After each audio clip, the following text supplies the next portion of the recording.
Bom, vamos lá. Quero responder algumas perguntas que fizeram fora aqui do vídeo, mas eu acho relevante para comentar a respeito dessa placa aqui, beleza? Bom, primeiro, né? Considerando algumas coisas que nem gabinete, fonte, potência, o que me motivou a fazer essa compra aqui? Primeiro,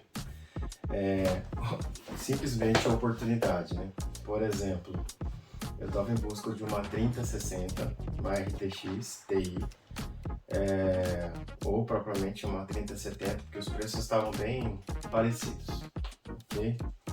E o custo dela aqui, na ocasião que eu fiz a compra, foi bem interessante. Então, assim, se aproximou bem perto a diferença era pouca dessas placas que eu tinha em mente. E aí eu, como um bom brasileiro, a maioria, vamos dizer assim, aproveitou a oportunidade, né? Mas, de certa forma, por que eu investi? Primeiro ponto, eu já tinha uma fonte de 700 watts reais, aí, ou seja, ela pede, o fabricante indica 750. Mas considerando a forma com que momentaneamente eu vou utilizar, isso isso é tranquilo, não ia ter problemas. Primeiro porque eu não tenho um monitor, ele não roda acima de 75 Hz, então eu vou usar travado nessa taxa, não vou usar nada além acima disso. Ele também é Full HD, tá? Pensando já também num futuro upgrade, ok? E assim, considerando esses fatores aqui do monitor Full HD, embora ele seja ultra wide, acaba consumindo um pouco mais, meio que quase demanda uns recursos de uma resolução 1440 aí. Então assim, fico com uma certa margem de conforto também. Então a fonte, mesmo sendo de 700 watts, dentro da realidade que eu vou travar a placa, vai funcionar bem. Então assim, eu não vou consumir acima de 75 fps. Segundo ponto, considerando taxas, às vezes em alguns jogos ou outro eu coloco aí a parte de escala, né, de renderização, 20% a mais, 120, 130, quando eu quero só para ter um detalhamento um pouco melhor. Ainda assim eu fiz alguns testes, eu coloquei taxa de uma escala aí de 150%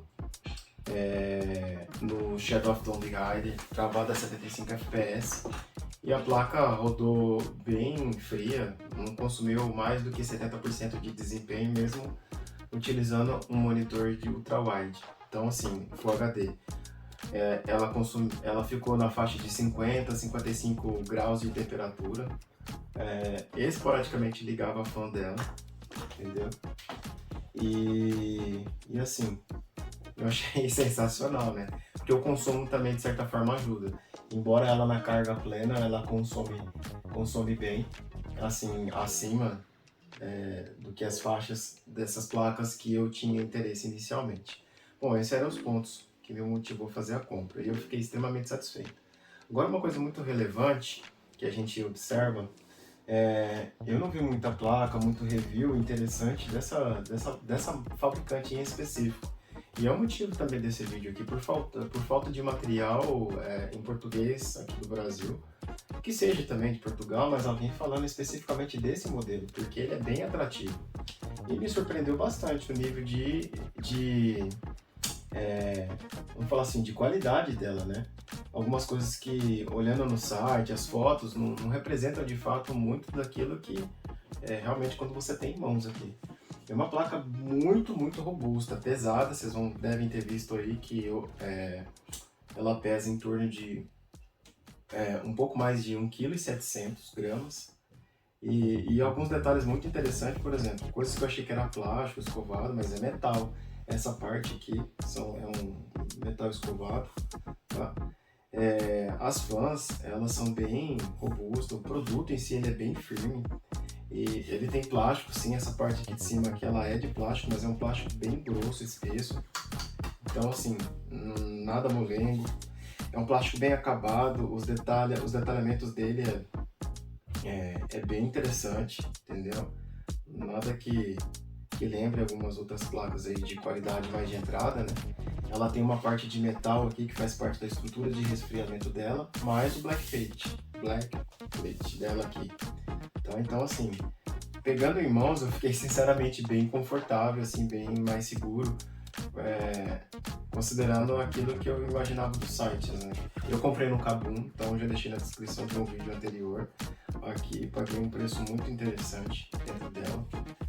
Alguns detalhes aqui, por exemplo, os heat pipes aqui, ela tem 6 aqui ao menos nessa parte aqui de trás, tirando os outros que você encontra aqui na parte da frente dela.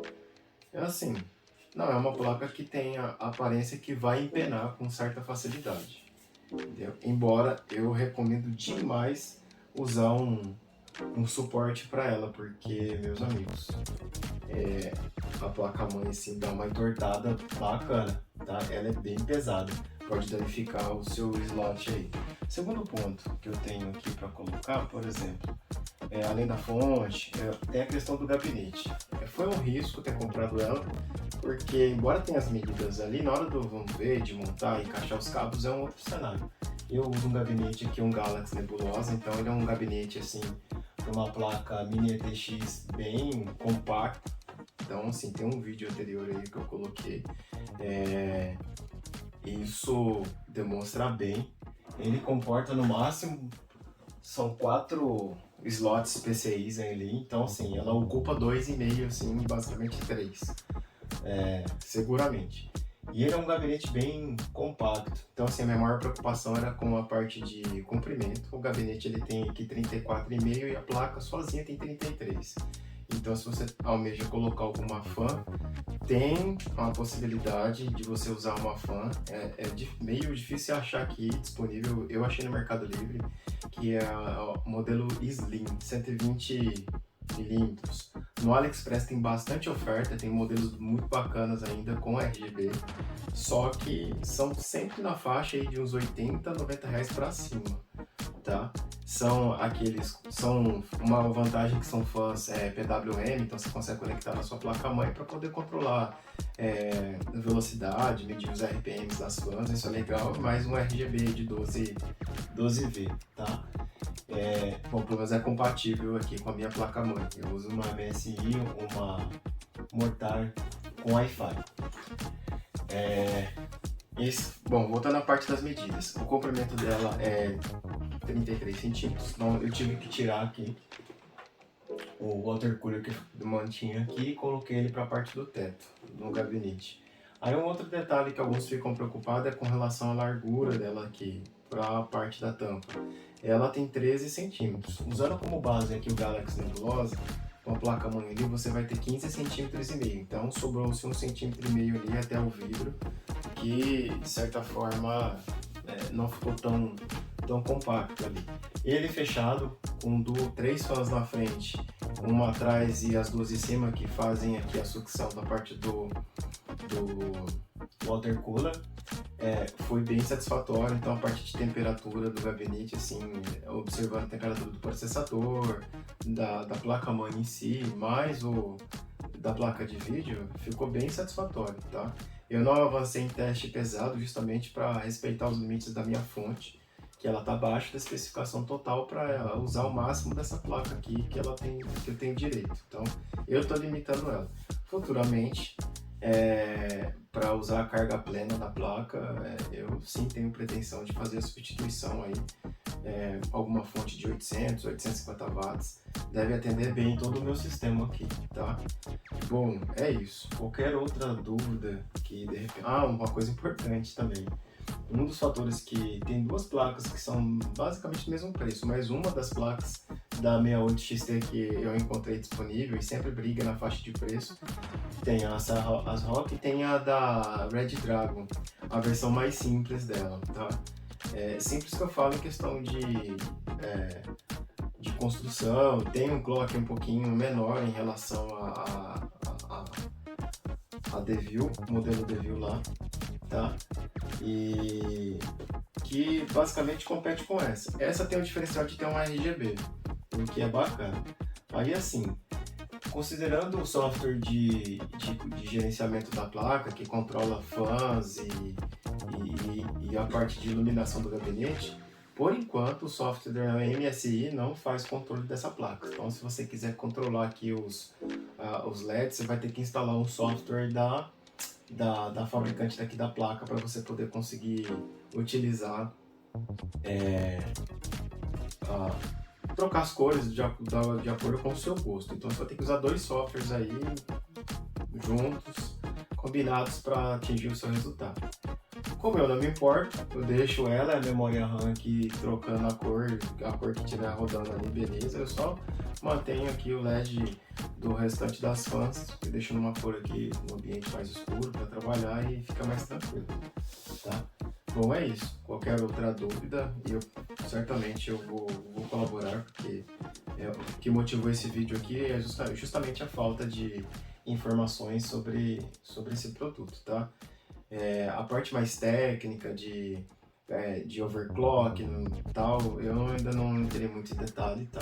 Essa aqui é uma versão overclockada, já vem de fábrica, o que me atende bem, mas usar e assim, ir um pouco além daquilo que ela tem a oferecer fora da parte de estoque, eu ainda não testei e sinceramente não é recomendado no meu cenário, justamente pela limitação de fonte de energia que eu posso aí comprometer a fonte aí nesse caso. E é isso. Qualquer outra dúvida e eu puder colaborar, puder responder, se eu souber, eu vou dividir. É só perguntar aí. E é isso. Então, se conhecer alguém que tem interesse em saber mais informações sobre esse item específico, fique à vontade de dividir.